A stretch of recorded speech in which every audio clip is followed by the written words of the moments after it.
مدینہ کیسے بنا اور اس کی پہل کہاں سے ہوئی؟ اللہ کے نبی کا فرمان ہے ما من نبی الا حج، ہر نبی نے حج کیا، بیت اللہ ہر نبی آیا۔ موسیٰ علیہ السلام اپنی قوم کے ساتھ جب حج کرنے تشریف لائے اور واپسی کا راستہ ان کا یہی تھا، تو ان کے صحابہ میں 3 شخص تھے، ایک کا نام تھا قریظہ، ایک کا نام تھا قینقاع، ایک کا نام تھا نذیر، زوات کے ساتھ جہاں سے گزر رہے تھے تو وہ تینوں علماء تھے۔ وہ آپس میں کہنے لگے لگتا ہے یہ وہ جگہ ہے جہاں آخری نبی آئیں گے، تو کیوں نہ ہم یہاں رہ جائیں۔ یہ جگہ کچھ بھی نہیں تھی، ایک وادی تھی بس، تو ہماری نسلیں یہاں رہیں گی، جب آخری نبی آئیں گے تو ان پر ایمان لے آئیں گے۔ تو انہوں نے موسیٰ علیہ السلام سے اجازت چاہی کہ ہم یہاں رہ جائیں، تو انہوں نے اجازت دے دی کہ ٹھیک ہے رہ جاؤ۔ جب یہ والسماء ذات البروج میں جو واقعہ ہے کہ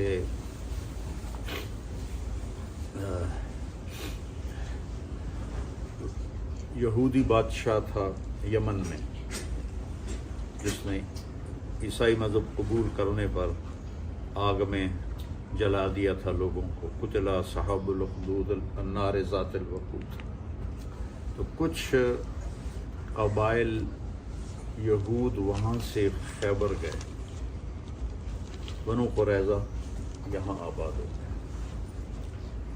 جب قوم سبا پہ عذاب آیا تو اس کے 13 نبی ان کے پاس آئے ان کو سمجھانے کے لیے، وہ نہیں مانے۔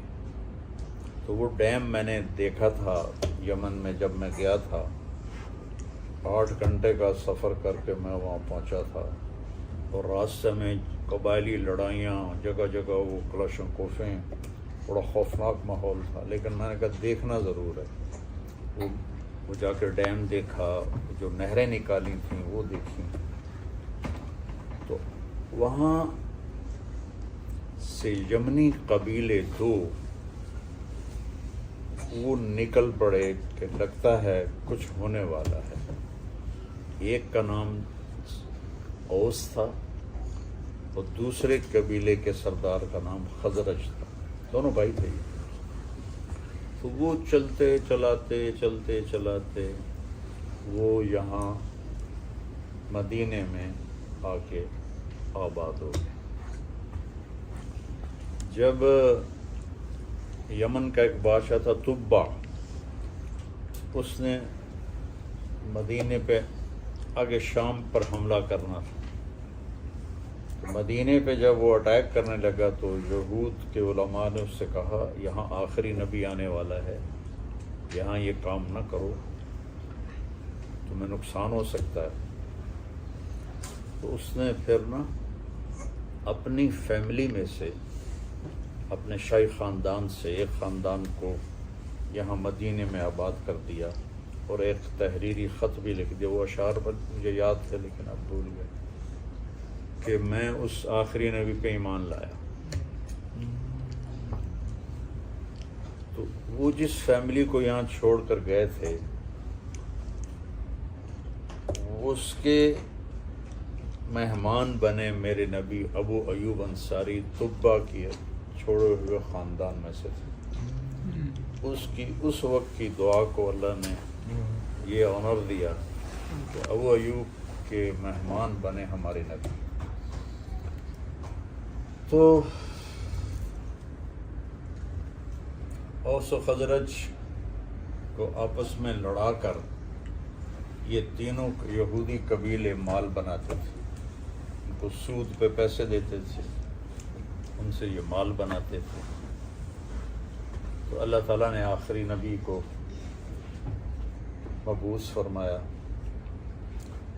تو 10 سال ہو گئے آپ کو دعوت دیتے، کوئی ایمان نہیں لایا سوائے 150 آدمی۔ تو نبوت کے 10ویں سال آپ مینا میں حج کے دنوں میں مینا میں گشت کرتے تھے، جیسے ہم تبلیغی دوست گشت کرتے تھے۔ کوئی میری بات سن کے مان لیا، تو ایک جگہ سے گزرے تو کچھ لوگ نوجوان وہاں بیٹھے ہوئے آگ روشن کر کے روشنی کے لیے بیٹھے ہوئے۔ آپ نے دیکھا سارے نوجوان ہیں، تو آپ ان کے پاس گئے، میری بات سنو گے؟ وہ کہنے لگے تم کون ہو؟ کہا میں اللہ کا نبی ہوں۔ تو وہ ایک دوسرے کو دیکھنے لگے اور کہنے لگے یار وہ یہودی باتیں کرتے ہیں کہ ایک نبی آنے والا ہے، کہیں یہ وہ نہ ہو؟ تو آؤ اس کی سنیں۔ تو وہ تھے ابو الحسن بن تیہان، عبداللہ بن رواحہ، سعد بن الربیع، اسد بن زرارہ، نعمان بن حارثہ، یہ وہ وہاں بیٹھے ہوئے تھے۔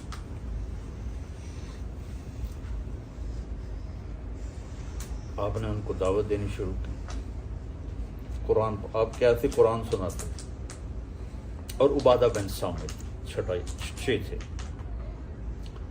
وہ کہنے لگے ہوا وہ یہ کلام تو انسانوں والا نہیں ہے، یہ وہی نبی لگتا ہے، چلو پہل کرو۔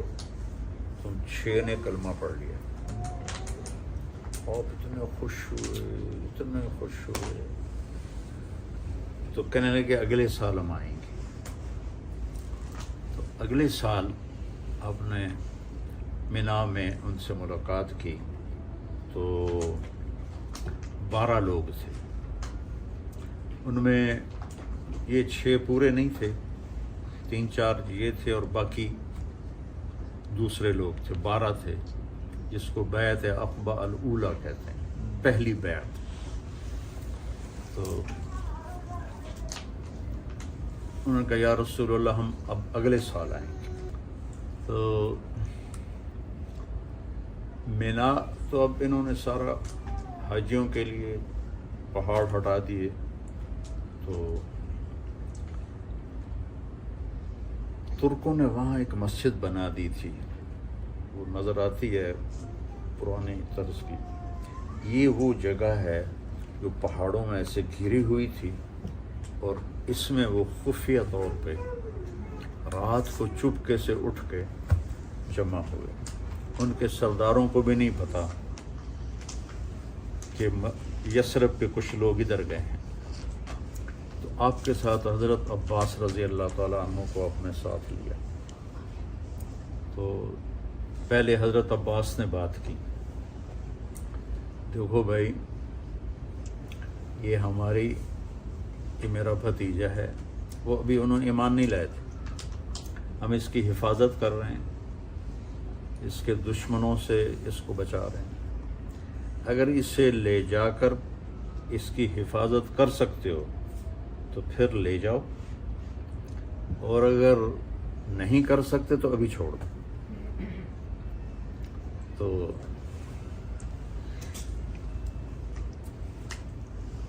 اسد بن زرارہ رضی اللہ تعالیٰ عنہ کہنے لگے یا رسول اللہ، وہ جو پہلی بیعت میں شریک، اجازت ہے میں جواب دوں؟ اور آپ کے چچا کی اس میں کوئی توہین بھی نہیں ہوگی؟ ہم نے کہا کہو۔ تو وہ کہنے لگے عباس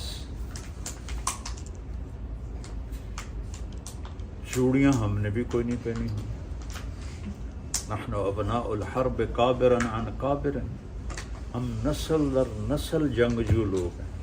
وہ آپس میں جو لڑ رہے تھے 300 سال سے، ہم نسل در نسل جنگجو لوگ ہیں، اور ہم کبھی پیٹھ پھیرنے والے نہیں ہیں۔